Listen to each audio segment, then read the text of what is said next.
He was just trying to cross the street. Not a crosswalk. Not with a flashing light.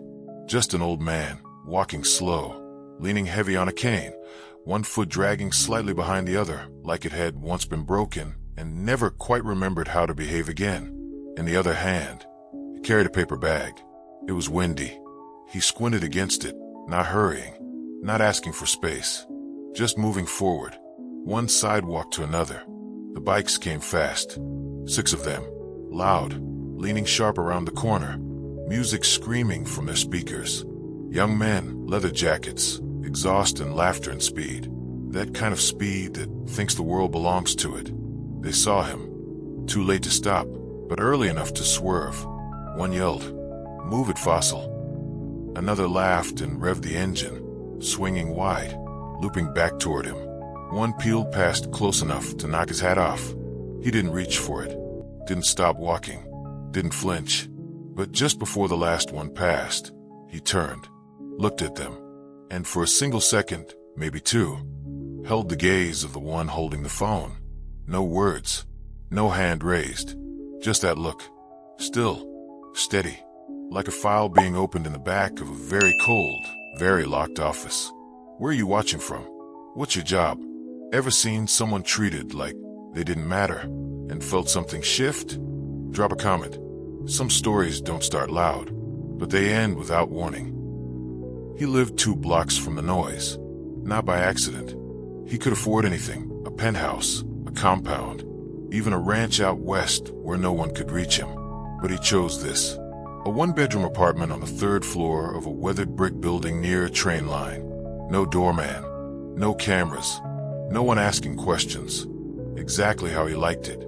The neighbors knew him as Mr. Walter, Mr. with no last name. He paid rent in full and on time. He greeted the mail carrier. He swept his own walkway when the snow piled high. People thought he had no family, no visitors. They were mostly right. His world was small now. By choice. Every morning, he left at 5:45. Not 6, not 5:30. 5:45. Even in retirement, his timing stayed precise. Not because he was compulsive, because inconsistency invited attention. He wore a gray coat, black shoes, same canvas bag over the shoulder. Inside, always the same. A folded newspaper, a packet of saltines, and a spiral-bound notebook with a broken spine. He walked with a limp, left leg stiff, from the knee down. Most people assumed war injury. They were wrong. He had never seen a battlefield. He had only ever worked behind glass and iron. And those rooms, with their secrets and burned bags, were the most dangerous ones of all. The limp came later, after years hunched at a desk, years of silence, years of reading the names of people who were already dead, and deciding which names would disappear next. That kind of work eats the body from the inside. You don't notice until your leg forgets how to follow the other. Mr. Walter did not talk much, but when he did, people listened. Not because of volume, but because his pauses lasted longer than most people's thoughts. He once asked the butcher at the corner market if the price of lamb was always that high. The butcher answered too quickly. Mr. Walter said nothing in reply. But the next week, the lamb was on sale, and no one asked why. He had never posted a photo online, never joined a group, never submitted his DNA to a database. He did not carry a smartphone. His cell was old, black, buttons worn smooth, no apps, only names, 3 of them. One rang straight to a desk in a locked room 5 states away. One no longer picked up, and one went to a voicemail that never asked you to leave a message. Just static. The local kids called him Shadow Man. Said he looked like someone who had already died once and came back quieter. They were not far off. Once, a tenant in the building knocked on his door, asking for help carrying a couch. He helped. No complaint. Lifted slow but strong. Afterward, the tenant asked what he used to do before retirement. Walter only said, "I processed paperwork." The man laughed. Said, "Sounds boring." Walter smiled. Not warm, not cold, just enough to say, "That's what they all think." In the evenings, he sat on his balcony, not to enjoy the view, which was mostly rooftops and power lines, but to watch. He did not look at people. He watched movement, patterns, the way someone walked faster after a phone call, the way the dog walker paused by the same mailbox each night, the way traffic changed when the street lights stayed green longer than usual. He saw things most people missed, because most people filled silence with assumption. He let silence speak first. He had seen the bike crew before. Not often, but enough. Loud, young, all symbols, little awareness. They did not live in the neighborhood. They passed through, looking for space to occupy without earning it. He watched them once ride through a red light and throw fast food wrappers at a passing bus. Watched one spit at the window of a laundromat. He said nothing, wrote nothing, only noted the sticker on the back of one of the helmets, then went inside. That day, the day of the street crossing, he had left later than usual. The paper was late. He needed the crossword to stay regular. He waited, took the walk slower.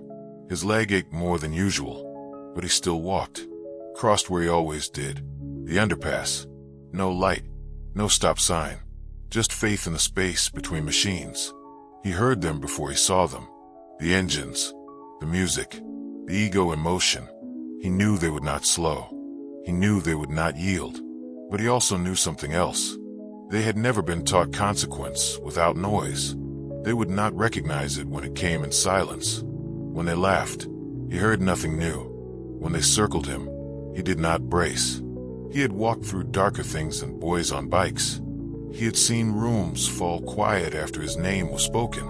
He had watched grown men fold after reading a sentence he had signed. These boys, they were still trying to invent power. They did not know what it looked like when it was already finished being used. So he turned, looked, not with threat, not with warning, just with recording. He saw the leader. Slick hair, wide grin, phone up, streaming, smiling the way people smile when they think there are no consequences. Walter held the gaze, then turned away, stepped back onto the sidewalk. The bag in his hand crinkled slightly. Inside it was a jar of marmalade and a letter to be mailed.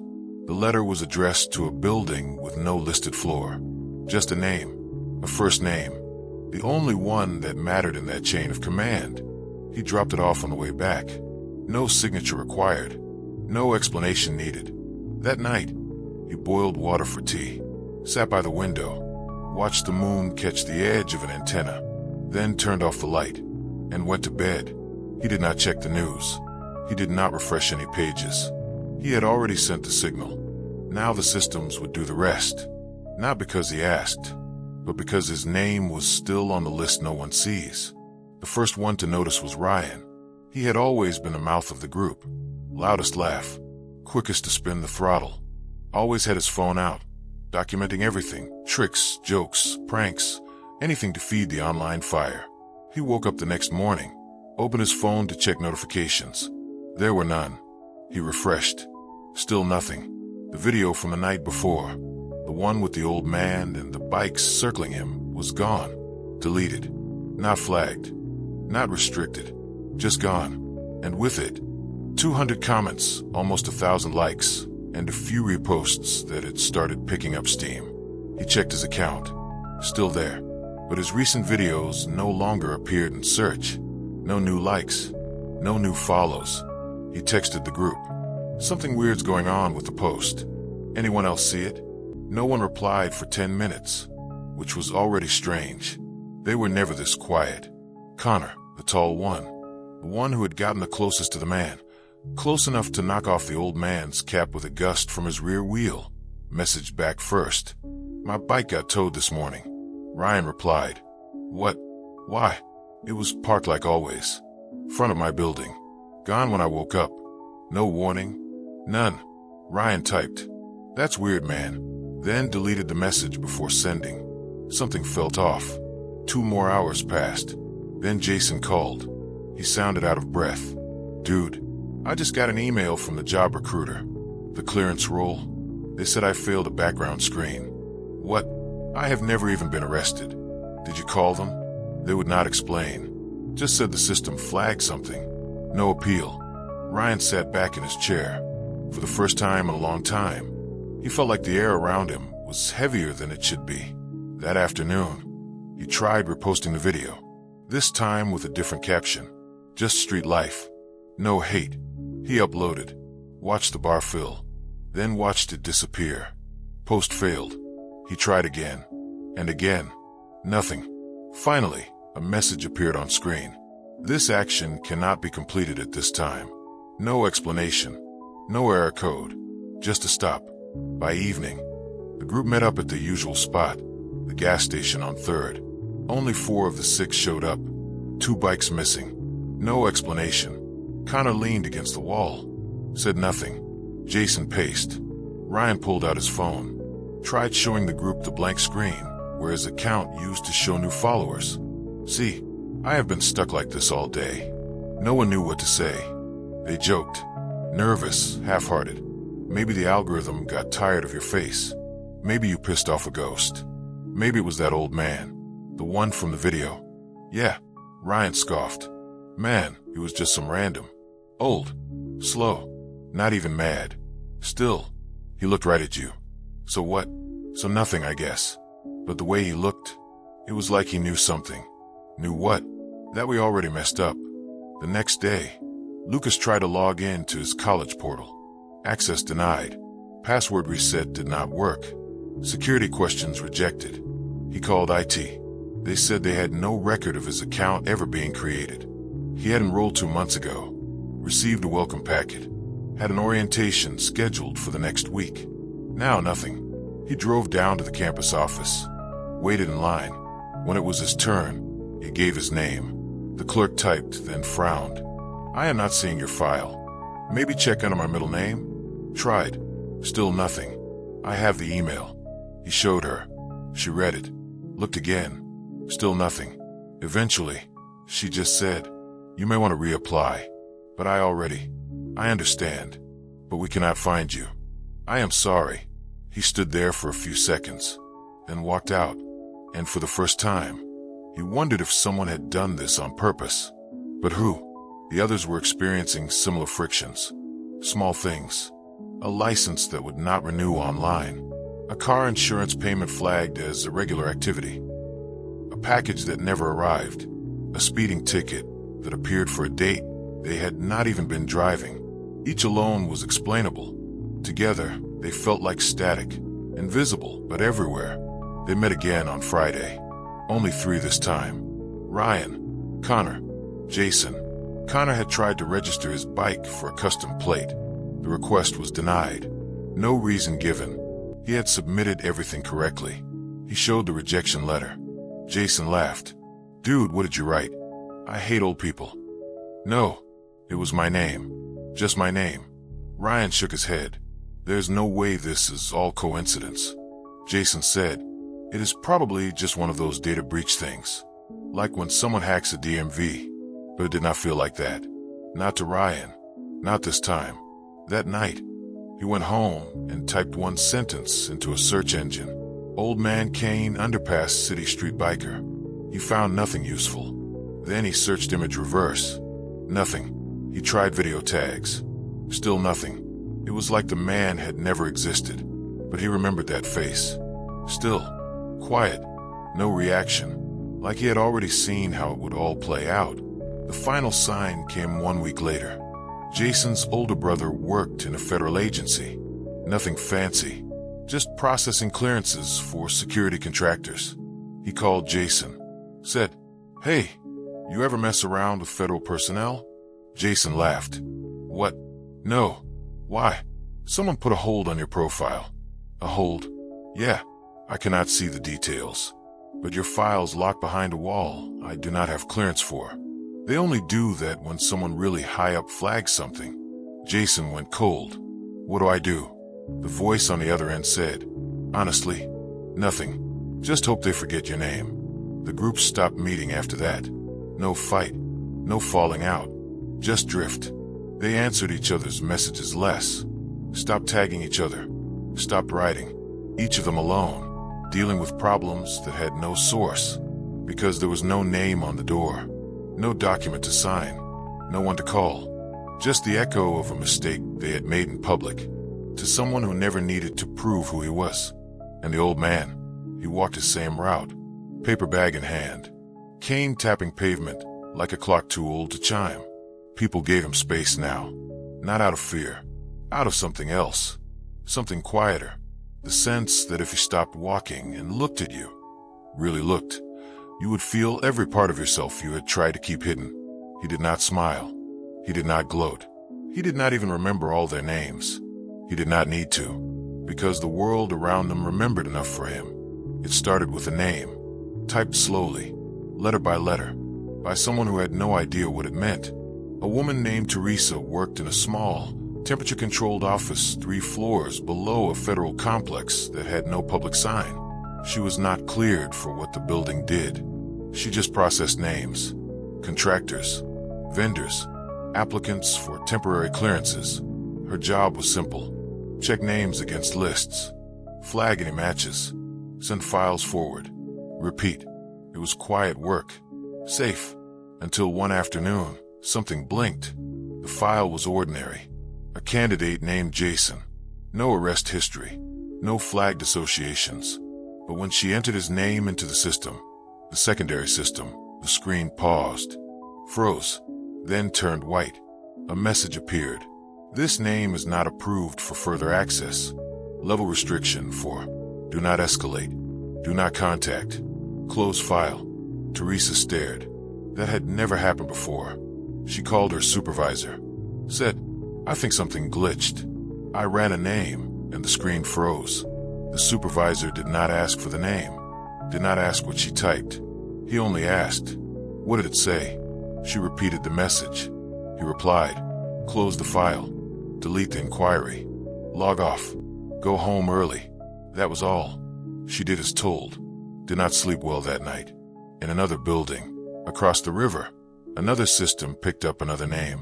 This time Ryan. This time flagged by an external partner.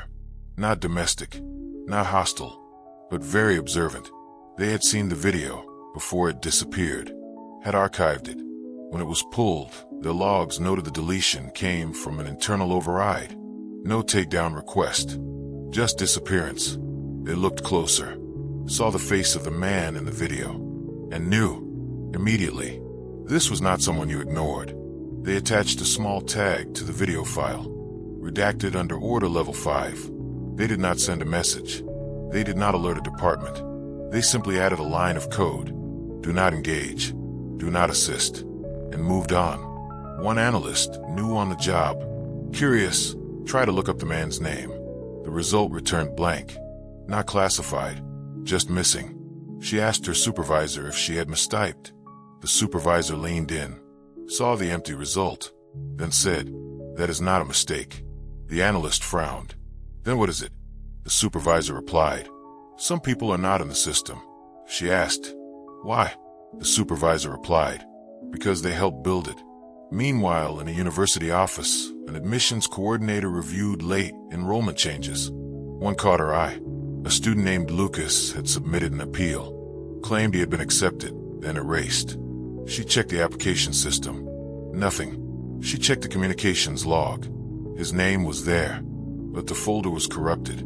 No documents, no timestamps. She sent a request to IT. The reply came back. That folder was never created. She forwarded the student's email as proof. The IT desk said, "We cannot explain that." She asked if she should escalate. Her department head said, "No, some gaps are there for a reason." Somewhere else, a nonprofit advocacy group tried to investigate a pattern. Multiple young men in the same city, all suddenly deplatformed. Social media accounts throttled. Financial access limited. College placements vanished. The group began compiling names, built a list, looked for connections, found a video, watched it. 6 boys, 1 old man. No violence, no crime, just cruelty and silence. They paused the frame where the old man turned and looked at the camera. One staffer said, "That man, he does not look bothered." Another said, "He looks like he is memorizing." They tried to find his identity. Reverse image search failed. Facial recognition returned null. Even the video file carried no metadata. They asked a contact in a government agency if they could help. The contact replied with a single message. Stop looking. That was all. Back in the apartment building, the super came by to fix a light in the hallway. He saw Mr. Walter walking slowly, as always, cane tapping floor. He nodded. Walter nodded back. The super paused. Said, had some kids in here last week asking about you. Looked like college age. Said they were making a documentary on veterans. Walter said, I am not a veteran. The super shrugged. Told them you were not interested. Walter nodded again. Said, appreciated. Then kept walking. The super stood there for a few seconds. Then decided to let the light stay broken a bit longer. One morning, a contractor at a defense firm flagged an anomaly. An old signature in a routing file, dated almost 2 decades back. The signature line simply read W. No surname, just a letter. The contractor asked if it was a misprint. His manager said, no. The contractor asked, who is that? The manager paused, then said, you do not ask about W. You just know to stop when you see it. Elsewhere, one of the boys, Connor, tried to file a formal appeal against the rejection of his bike registration. He listed his records, explained the history, asked for review. The reply came back in 3 lines. Your request has been reviewed. No changes will be made. Do not inquire again. He showed the message to a friend whose uncle worked in local government. The friend asked around. A few days later, the friend called back. Said, whatever you did, stop doing it. Connor asked, what does that mean? The friend said, it means you are on a list, and no one wants to be near that list. All of this happened without noise. No headlines, no indictments, no arrests, but the effect was clear. The 6 of them had become invisible in the wrong ways. Not erased, not hunted, just dropped from every system they once trusted. And because it was not loud, no one knew how to fix it.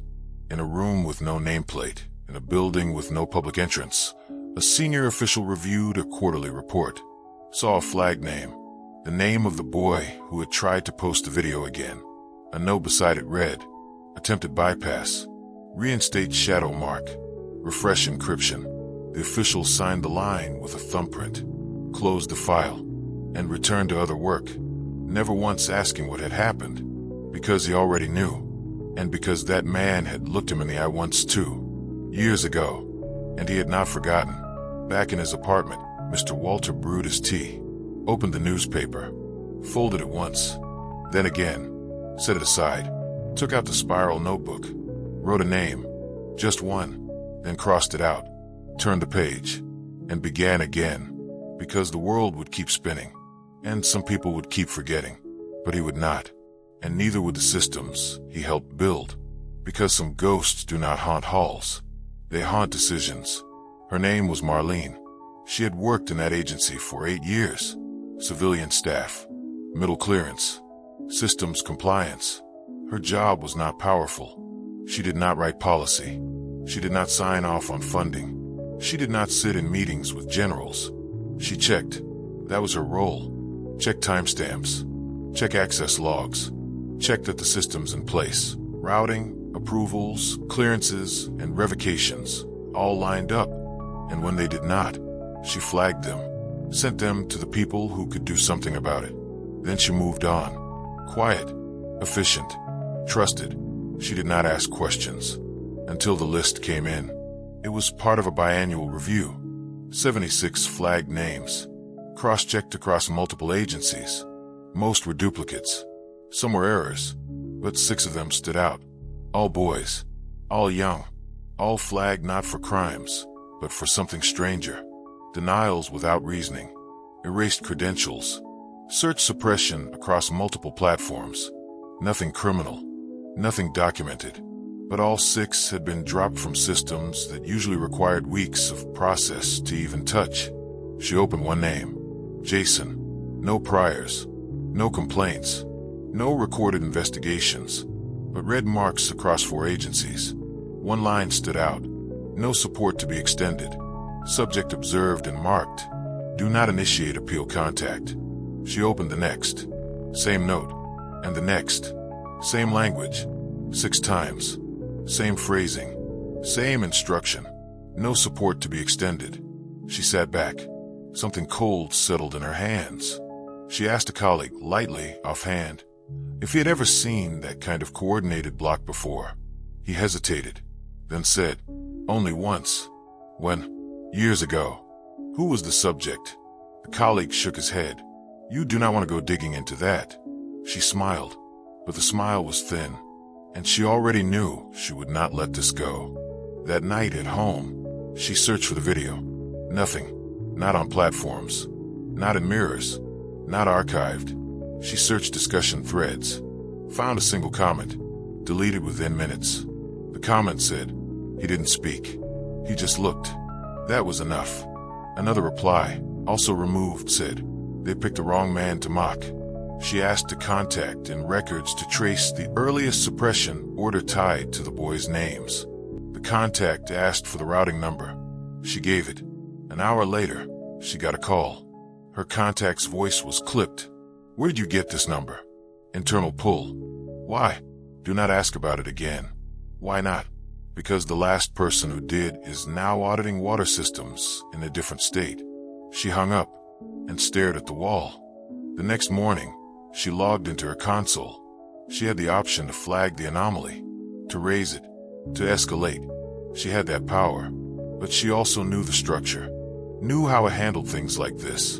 It would not respond with answers. It would respond with walls. So instead, she did something smaller, something quieter. She marked the entries, all 6 names. She changed their flag from pending internal suppression to handle do not refresh. And she sent no note, no explanation, just that quiet classification change, a signal to let the system know. This does not need to escalate. This is already over. Then she made a second decision. She found a back-end note in the account associated with the video. It had been tagged with a unique identifier, W Directive Delta 7. She had never seen that directive before. She had seen Alpha Series tags, Beta Series, even a handful of rare Echo-level seals, but never Delta 7. She clicked on the identifier. It redirected to a dead file. One line remained. Originator status active. Do not index. Do not trace. Do not document externally. She sat still, because she understood something then. This was not punishment. This was insulation. A shield had been raised, not to protect the boys, to seal off what they had touched. She could have deleted the notes, could have filed overrides, could have started the process of inquiry, but instead, she went quiet, not from fear, from understanding. There was no more story to tell here. The judgment had already passed, and she would not interfere with something that old, that quiet, that absolute. At lunch, she sat alone. She often did. But that day, she looked around the room and wondered how many others had ever brushed up against something like this, and if they had known to stop moving when it brushed back. Weeks passed. The 6 names did not reappear. No one else asked about them. No cases were opened, but they never left her mind. Not because she feared for them, but because she knew they would never know how far their fall had gone, or how deeply it had been accepted by people like her. Not with anger, not with satisfaction, but with a shrug, a quiet one, like closing a file on something too big to contain and too small to be worth fighting. Later, in a meeting, a supervisor reviewed systemic flow checks. Marlene listened, and when asked if there were any unusual anomalies, she simply said, none worth noting, and meant it, because what had happened wasn't a flaw. It was design, a design she now understood better than ever. In her private notes, she wrote a single line. Power isn't loud. Power is what happens when no one has to raise their voice. Then she closed the file and returned to work. It did not hit them all at once. That would have been easier. If the door had slammed, they could have kicked it. If someone had yelled, they could have yelled back. But this was not a slam. It was a soft, steady closing. Like the hallway was just a little longer than before. Like the lights took an extra second to flicker on. Like their names sounded different in other people's mouths. Harder to pronounce, easier to forget. They felt it in moments. Jason applied for a construction apprenticeship, filled out the forms, checked the boxes, passed the interview, He was told he would get a call back within 5 business days. He waited 7. Nothing. Called. The man on the line said, "You sure you applied here?" Jason said, "Yes. I did the interview." "You shook my hand." The line went quiet for a moment. Then the man said, "I don't remember you." Ryan tried to renew his motorcycle registration. The site froze. Every time. He cleared his cache. Switched browsers. Tried on a library computer. Still nothing. He went in person to the DMV. Took a number. Waited for over an hour. When it was finally his turn, the clerk typed in his name. Then looked up. Not suspicious. Just blank. Said, "Our system's not letting me access your record. I'll have to call someone." She picked up her phone. Spoke quietly. Then nodded. Then hung up. Then said, "You'll need to submit a written request." Ryan asked, "Why?" She replied, "That's just the process now." He started to press. Then saw the way her face changed. Not afraid. Not annoyed. Just finished. Like she had already decided this conversation was over. Lucas had it worst. He tried to apply for a lease. Small apartment outside the city. He had the deposit. Had the co-sign from his cousin. The landlord was friendly. Until she ran his name. She clicked. Scrolled. Stopped. Her expression didn't change. She just said, "We're not going to be able to move forward." Lucas blinked. "Why not?" She shook her head. "I'm sorry. That's all I can say." He left the office. Sat in his car. Hands on the wheel. Breathing shallow. For the first time, he felt something like fear. Not because he was in danger, but because he was disappearing. And no one seemed to think that was strange. Connor tried to laugh it off. Tried to play it cool. Told the others they were being paranoid. But even he started to feel it. An old friend unfollowed him on every platform. Wouldn't reply to messages. A girl he had been texting ghosted. When he asked a mutual friend why, the answer came back quiet. She said your name popped up on something. Said her cousin works somewhere with access. Said you're on some kind of list. What kind of list? The friend shrugged. Didn't say. Didn't ask. Just backed off. Connor stopped talking after that. They met up less often. When they did, the energy was different. No jokes. No revving engines. No loud music. Just silence, and the kind of forced laughter people use to keep themselves from unraveling. At one point, Jason asked, "Do you think this is punishment?" No one answered. Then Lucas said, "If it was, wouldn't someone have told us?" Ryan said, "No, that's the point." They try to look up the old man. Again, no luck. Even reverse searches turned up static. One night, Connor went back to the street where it had happened. Stood near the underpass. Looked around. Nothing. No sign. No cameras. No proof. He walked a block twice. Stopped a vendor on the corner. Asked if he had seen an older man, walks with a cane. The vendor looked at him, then said, "You should leave that alone." Connor blinked. "Why?" The vendor just said, "Some people walk quiet because the ground listens when they speak."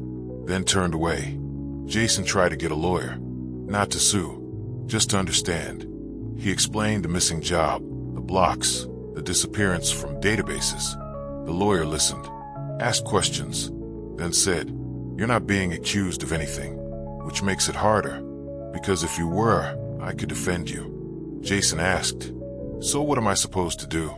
The lawyer looked at him carefully, then said, "Live quiet, stay clean, and hope someone upstairs forgets about you." That was the worst part. The not knowing, the not fighting, the feeling that you had already been judged, and the punishment was simply absence. The absence of options, the absence of help, the absence of your own name in places it should have been. They each tried to move on. Jason took night shifts at a loading dock. Lucas went back to living with his aunt. Connor sold his bike. Ryan stopped posting entirely. The world did not crash. It just stopped catching them. And when you fall and no one catches you, it's not the pain that hurts most. It's the silence. One evening, Lucas sat on a bench outside the community center. He watched a group of high school kids skate by. Loud, carefree. One nearly hit a woman walking her dog. The kid laughed, did not look back. Lucas flinched, but said nothing. Then he remembered something. The sound of an engine revving too close.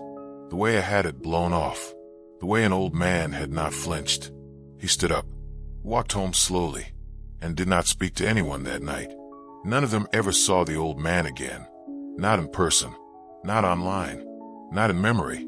They remembered his face, but it was like remembering a photograph that might have been a dream. Clear, sharp, but untouchable. And the worst part, they still did not know his name. Only that when he looked at them, something had started. And when he turned away, it did not stop. It only got quieter. It began with a knock on the wrong door. The door belonged to Walter. The same door he had opened every morning for 10 years. Never hurried, never late. He was reading when they arrived. A man in a buttoned shirt and a woman with a clipboard. Young, nervous, corporate smile behind professional eyes. They asked if he had a moment. He nodded once, then waited. The man said, "We're from the Department of Public Engagement. We're conducting outreach for a new community initiative on digital responsibility." Walter said nothing, just waited. The woman continued, "We're hoping to partner with voices from multiple generations, people with real-world perspective, grounded values. We want to build content that reaches across age groups, builds trust." Walter tilted his head slightly. "And," the man said, "and we were told you might be the kind of presence we could use." Walter looked at him, not surprised, not impressed, just watching. Then he said, "Who told you that?" The man hesitated. The woman jumped in. "Someone on our outreach team flagged you. Said you were the kind of individual people listen to when you speak. Said you've worked in systems before." Walter smiled, barely, then said, "No." The woman blinked. "Sorry. No, I'm not interested." The man said, "We haven't even explained the scope yet." Walter said, "You don't need to." They stood there for a second longer, as if hoping he would change his mind, as if maybe he had not heard them right. Then Walter stepped back, closed the door gently. No slam, no click, just stillness. They left a brochure wedged in his mailbox. He never read it, just tore it in half and placed it in the recycling. Not with anger, just order. That decision, one word, one moment, began to move. Not outward, but downward, like pulling a single thread and watching a net collapse. The proposal the team had written included Walter's name, not as confirmation, but as expectation, a placeholder, an assumption, a piece of silent leverage. They had sent it upstream already, used his presence as proof of legitimacy. His reputation, though undocumented, was a currency they thought they could spend. Now they had nothing, and the people above them noticed. The project lead called a contact in another department, asked if they could use someone else with a similar profile. The contact asked, "Who told you to use Walter?" The lead paused, then said, "We just thought." The contact interrupted, "You don't think in that direction unless someone tells you to." "So who was it?" The lead said, "An advisor. Name withheld."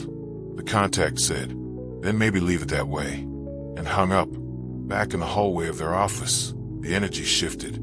The tone changed. What had once been a rising project now became delicate. People stopped including it in presentations, stopped naming it in meetings. Funding paused. Reviews reopened. The proposal sat in a folder labeled pending input, which, in bureaucratic language, meant we're waiting for someone else to decide if this lives or dies. And no one decided, because no one wanted to guess what Walter's no really meant. Elsewhere, a mid-level manager received a report, a request to process an exception. One of the 6 boys, Lucas, had filed a final appeal. The appeal was detailed, well-written, even apologetic. The manager read it twice. Something in it tugged. The boy seemed sincere. But when the manager entered the name into the clearance system, it blinked red. Again, a low-level flag. No reason. Just the same code as always. Handled. Do not refresh. He paused, considered escalating, then remembered something. He had seen that same code before, years ago, on a different name. One tied to a man who used to walk into meetings and change the direction of entire agencies without raising his voice. That man had retired, but his name still carried weight. The the same weight this flag now carried. He closed the request, marked no further action, and went to lunch. Back in the apartment, Walter sat quietly. He had forgotten about the knock. It was not significant to him, not personal. He did not know the people involved. He did not follow up. He had said no because he meant no. And in his world, that was enough. He folded his newspaper, stared out the window, watched the cloud line move behind the spire of a broken antenna. Somewhere, far beyond view, systems were shifting, not in panic, not in chaos, just aligning, around the absence of one man's participation. A week later, a memo went out, unrelated on the surface. A pause on a mentorship initiative, reallocation of funds, delays in contracting. The memo cited lack of stable anchors in community engagement. Those reading it did not know what that meant, but they knew the result. Doors stopped opening, programs lost traction, the phone stopped ringing, and no one called Walter again. Down the street, an administrative intern filed a quarterly report. He had noticed that 6 names, flagged for public sector review, had all gone inactive. He thought that meant resolution, but when he asked his supervisor, the reply came back simple. No, that means we leave them alone. Permanently? Yes, but what if? If you ask again, I will assume you did not understand the first answer. The intern nodded, logged out, and never brought it up again. Walter still walked every morning. Same route, same pace. He passed new faces. Some smiled, some looked away, some watched too long, trying to figure out why he felt familiar. None of them knew, not fully, but some of them felt it, the way animals feel a storm long before it hits. He never wore a badge, never dropped names, never reminded anyone who he used to be, because that was the mistake others made, trying to keep power by proving it. Walter had learned long ago, real power was the ability to leave something undone and have the world treat it like a completed act. One afternoon, he saw a boy sitting alone near the bench at the corner store.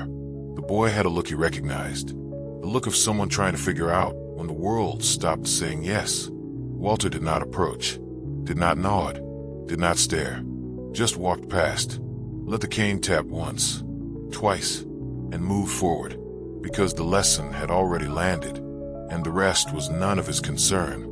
The first person to say it aloud was not important, not a director, not someone with clearance, just a project coordinator sitting in a staff meeting on a Monday. She said, "It feels like something's missing." The room paused. Not long, but enough, because the others felt it too. Not that something had broken, just that something had gone soft. A tension that used to hold things upright, now no longer there. Elsewhere, in a logistics division that handled quiet contracts, an auto-routing process failed. Nothing catastrophic, just a delay. A delay that caused 3 shipments to reroute across 2 states. No one knew why.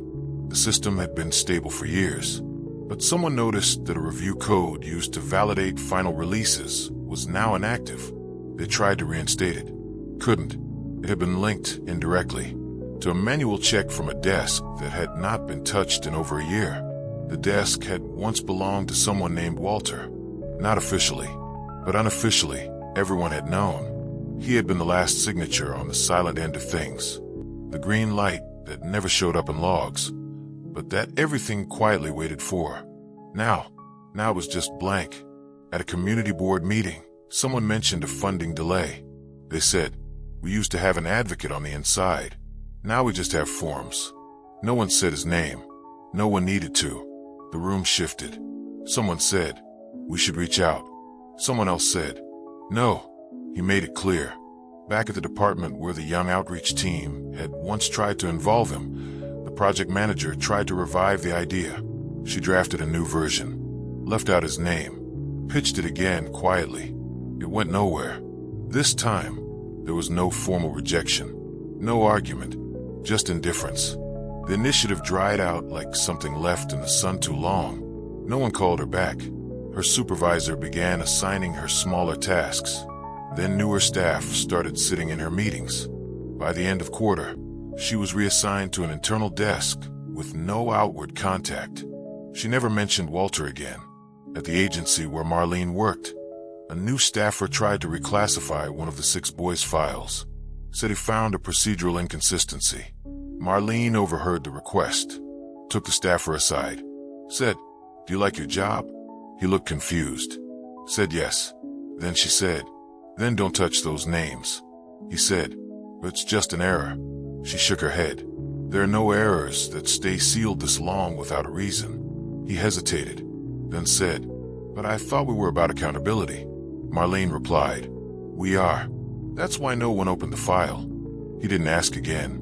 Meanwhile, in places where people spoke in numbers instead of names, algorithms began to lose shape, just slightly.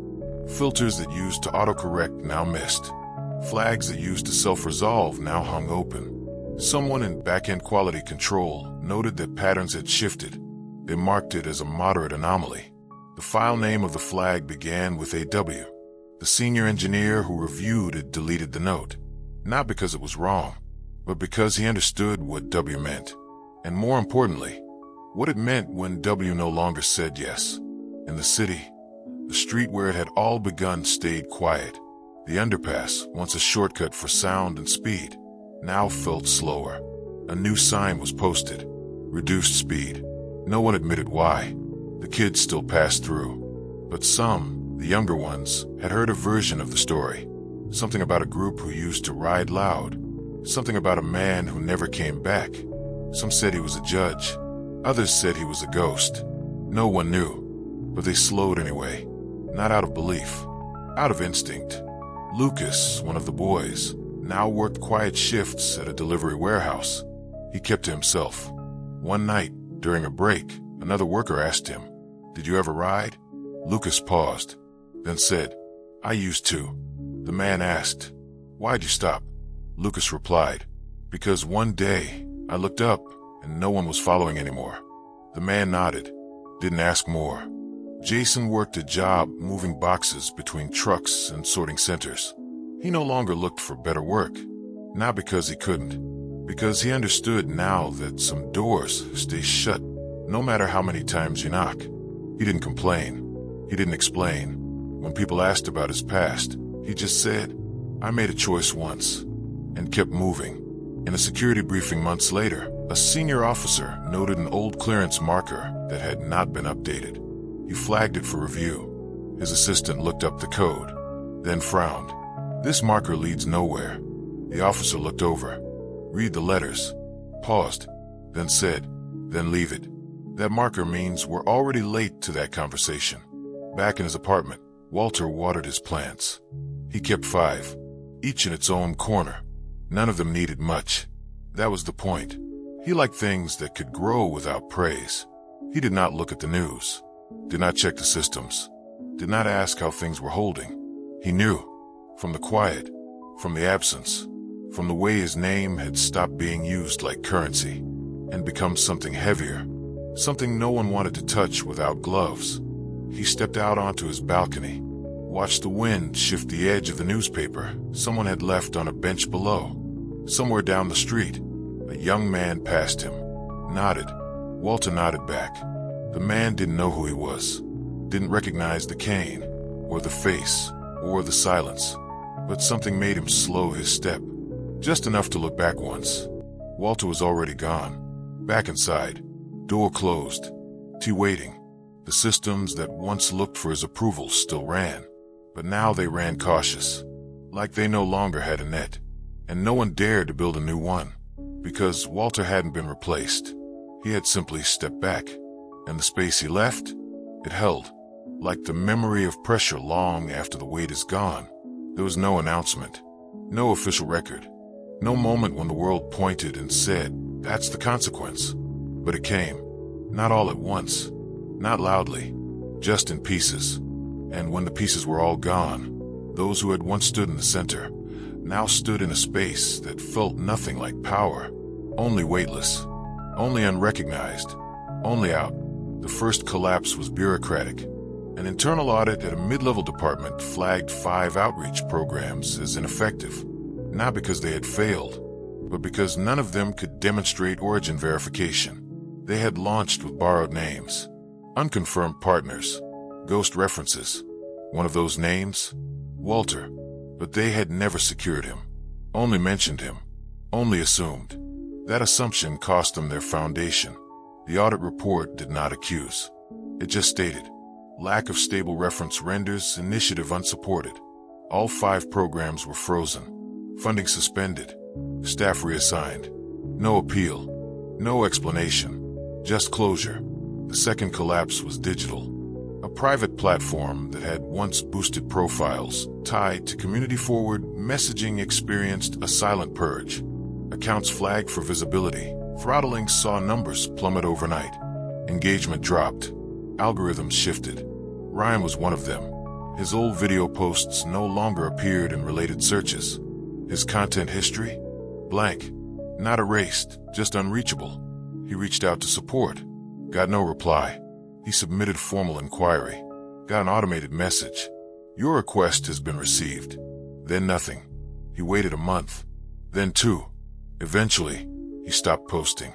The silence spoke louder than anything he could upload. The third collapse was personal. A city-run mentorship initiative was forced to reevaluate recent applicants. Jason had been accepted, pending background confirmation. The confirmation never came. His name was marked unresolvable. Not rejected, just unable to verify. He called the office. They said, "We're sorry. Something on your file prevents us from proceeding." He asked, "What is it?" They replied, "We're not authorized to say." He asked, "Can I fix it?" They replied, "There's no process for that." He hung up, sat in the dark for a long time, and finally understood. This wasn't a no. It was a removal, a quiet one, from places he didn't even know he had access to. Elsewhere, Lucas tried to join a trade program in a different city. New start. Fresh name. He used a different email. Tried to scrub his presence. Got through the first interview. Then the second. Then silence. He called. Got a polite answer. "We're moving in another direction." He asked, "Did I do something wrong?" They said, "Not that we can say." He asked, "Is it personal?" They said, "We don't know you well enough for it to be personal." And that was the answer that stayed with him, because it meant the erasure was working. Even here, even now. One day, a contact from a local nonprofit asked around about Connor, wanted to offer a spot on a new community project. She said he had shown promise once. Someone handed her a folder. She read 2 lines, closed it, never brought up his name again. Not because she was angry, because she understood. Some people you just stop associating with. No one explains why. You just feel it, like a shift in weather, and you grab your coat without asking. At the administrative level, a memo was passed between 4 departments. It contained no names, no reasons, just a warning. There have been multiple attempts to reinstate subjects previously flagged under Directive Delta 7. All such attempts are to be noted and reported. No exceptions. The recipients read the memo, then deleted it. They did not forward it, did not print it, because in their world, some instructions do not require action, only compliance. Meanwhile, in circles where money moved without needing to be seen, the old paths were drying. Contacts not returning calls, promotions not landing, grants delayed indefinitely. Those who tried to trace the changes found nothing. No denial letters, no board decisions, just processes that needed more time. Eventually, they stopped asking, because somewhere deep down they felt it. They had been marked, not to be punished, just to be excluded. And exclusion, in that world, is the end. Back on the street where it began, the graffiti had been scrubbed. A local mural replaced the tag where someone once wrote, "Don't mock quiet men." Now it showed a man walking into shadow. No name, just distance. Kids biked by and did not ask who it was, but some glanced twice, just in case. One boy, younger brother to someone in the original group, asked his brother one day, "What happened to you all?" The older brother didn't answer, just said, "We thought we were the loudest thing in the room." Turns out, the room had ears we never saw. Far away, in a room with no name, an analyst compiled a list. Patterns, Inexplicable disappearances from opportunity. Every flagged individual traced back to one moment, one video, one man. The analyst began a report. Midway through, a supervisor walked by, glanced at the screen, saw a word, paused, then said, "Don't." The analyst said, "But this looks systemic." The supervisor said, "It is. That's why we leave it." And at the very center of it all, or perhaps farthest from it, Walter stood in his kitchen, watching water boil, stirring tea, folding newspaper, unaware, or perhaps entirely aware, but unbothered, because power does not chase noise. Power waits for someone to try and get away with something small, then lets the rest unfold. He stepped out onto his balcony. Below, a truck stalled at a light that would not change. The driver leaned out, tapped the roof, shook his head. Walter watched the clouds shift, then turned back inside, did not speak, did not write, did not lift a finger, because everything he needed done had already been set in motion. The street was quiet again, not silent, but quiet in a different way. The way a house feels after something leaves. Not empty, just rebalanced. Children still played on the sidewalks. Cars still idled at the light. But there was something in the air now that made people look before they spoke, walk slower before they passed someone alone, especially if that someone was old, especially if he walked with a cane. Walter was still there, still lived in the same apartment, still walked the same route, still read the paper, still boiled tea with the same brand of leaves. But the neighborhood had changed around him. At the market, the new clerk always stood a little straighter when Walter entered. She didn't know his name, but the manager had told her, if he asks for something, you help him. No questions, no fuss, no coupons, just help. She once tried to carry his bag for him. He declined. She never offered again. But every time he came in, she kept the line clear, even when the store was full. No one complained, because they all seemed to understand. Some people don't wait. Some people are waited for. One of the city workers at the permit office noticed that requests tied to Walter's address were never delayed. He once joked to a co-worker, "Must be nice, living in that building." The co-worker replied, "You think that's luck?" The joke didn't land, because deep down, both of them had heard the rumors. Not full stories, just fragments. There was a video. There were some kids. There was a silence after, and nothing was ever the same again. Lucas took a different bus route now, avoided the old underpass, not because he feared Walter, but because that spot made him feel smaller than he could explain. Like the ground remembered, like the walls still echoed. He had once told a friend, that man didn't even speak, but it felt like he said everything. Jason kept his head down, worked, went home, did not check old accounts, did not reach out. He once saw someone in the grocery store who looked like Walter from behind. He froze, heart racing. It wasn't him, but he left the cart behind and walked out, not in shame, not in fear, but because some moments mark you. And once marked, you no longer walk like you own the road. You walk like you remember who paved it. Connor no longer rode. He sold his last bike for half of what it was worth. Someone asked him why. He shrugged, said, "It stopped feeling like mine." The buyer asked, "What do you mean?" Connor said, "The streets talk, man. You just gotta listen when they go quiet." Elsewhere, a mid-level bureaucrat submitted a retirement request. No one asked why. She had only been in her position 5 years. Still young, still rising. But she said, "I want to leave before I forget who I'm working for." Someone asked, "What happened?" She didn't answer. She didn't have to. Because by now, everyone had heard a version, and no one wanted to end up in it. The 6 boys never met again. Not officially. Not all at once. One of them moved. One stopped responding. One deleted everything. The last time any of them were in the same room was the hearing, and no one had spoken then either. Just papers shuffled, signatures exchanged, and a door that closed without sound. Walter, for his part, felt no triumph. He did not keep a list, did not check for outcomes. He had never chased consequences. He simply removed his hand from where it used to hold, and the rest had fallen as it would. He had not punished anyone. He had only stopped holding back the gravity. He still had the same cane, still walked the same way. But now, when he passed people, they stepped aside faster. Not out of fear, out of respect, out of caution, out of something unnamed but understood. Once, a young man new to the city bumped into Walter near the park entrance. Did not apologize, just kept walking. An older woman nearby said, "Careful who you brush past here." The man laughed, said, "He's just an old man." She looked at him, did not smile, just said, "So were the mountains once." Then she kept walking, and the man, for reasons he could not explain, watched Walter disappear into the trees with a feeling he had not expected to carry all day. In a downtown conference room, a project manager pitched a proposal. One of the stakeholders asked, "Any community liaisons involved?" The manager said, "We considered reaching out to W." The stakeholder cut them off, then said, "Don't." The room went still.